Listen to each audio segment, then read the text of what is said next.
একবার আমার রান্না হয়ে গেছে, হওয়া মুহূর্তে শেষ হয়ে যাচ্ছে। ভেন্ডি ভাজাটা কড়াইতে ছিল।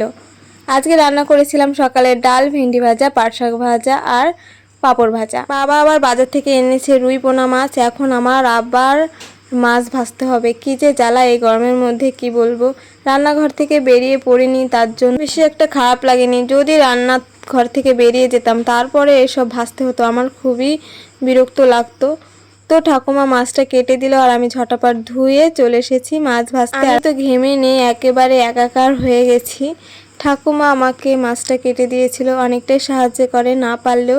এদিকে বাবা বাজার থেকে এনেছিল ডাঁটা, সেই ডাঁটার থেকে শাকগুলো ঠাকুমা ছাড়াচ্ছিল আর আমি মাছ ভাজছি। ডাঁটা শাক খেতে আমি একদম পছন্দ করি না, আর এগুলো একটু বুড়ো হয়ে গেছিলো শাকগুলো, তাই তো ভাজবই না। আর বাবা ঠাকুমা খায়, আমি ভালো খাই না বলে ভাজিও না। আর ঠাকুমা বাজার সব বের করছিল আর বলছিল আদা আনেনি বাবা। আমি বললাম ভুলে গেছে হয়তো, আনতে তো বলেছিলাম।